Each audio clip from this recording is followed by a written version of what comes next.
coup, si je vois que mon terrarium se plaît tellement bien qu'il me crée des nouvelles feuilles et il grandit, est-ce qu'il faut le couper? Est-ce que c'est indispensable?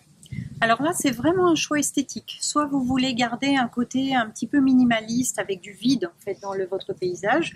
Dans ce cas-là, oui, il va falloir le tailler pour qu'il retrouve une forme, son gabarit en fait d'origine. Si vous voulez un esprit un peu jungle où la plante colonise tout l'ensemble de l'espace, dans ce cas-là, vous n'avez pas besoin de le couper. Ça, c'est vraiment un choix esthétique. Mais est-ce que la coupe est différente selon la plante qui le compose, le terrarium? Alors oui, on va pas faire les coupes de la même façon sur l'asparagus ou sur le ficus. Donc au niveau de l'asparagus, vous voyez, si on a une branche qui est un peu trop longue, qui commence à cogner contre la paroi, on veut l'alléger. Dans ce cas-là, il faut d'abord identifier la tige pour arriver jusqu'à sa base. Et une fois qu'on a trouvé la base de la tige, on va la couper et on l'enlève. Voilà. Et donc on a allégé notre asparagus. Ouais, Sophie, nous sommes face à un terrarium ficus qui a été laissé depuis longtemps sans être taillé. Du coup, comment on procède à la taille du ficus? Alors là, c'est vrai qu'on voit que le feuillage a colonisé tout le bocal. Donc, on va venir tailler il a fait des grandes pousses, vous voyez, comme celle-ci, par exemple.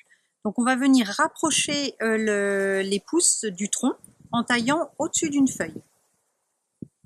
Voilà.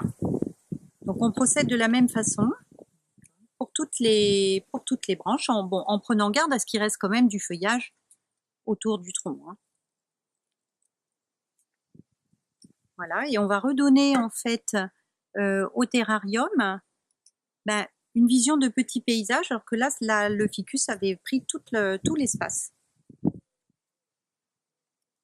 Voilà, et donc la taille est très simple, vous voyez, on vient tailler toujours au-dessus d'une feuille, où qu'elle se trouve, vous taillez toujours de la même façon.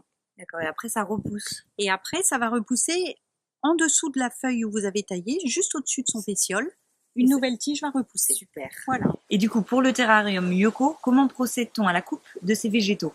Alors, le polycia, s'il n'y a pas de coupe à effectuer, sa croissance est très lente, il a toute la place de se développer sous la forme d'un petit arbre. Par contre, le phytonia qui est à l'avant pousse beaucoup plus vite et il va falloir le dégager pour garder la vue sur le polycia. D'accord. Donc, comment on le coupe, du coup, le phytonia? Alors, on va venir à la base et vous gardez en fait quelques feuilles en bas et vous prenez la tige et vous coupez toujours au-dessus de l'insertion d'une feuille. D'accord, donc comme pour le ficus. Comme pour le ficus, exactement. Donc je le refais. Hop.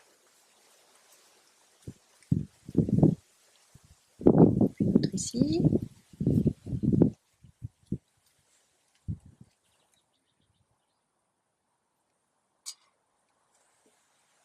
Voilà.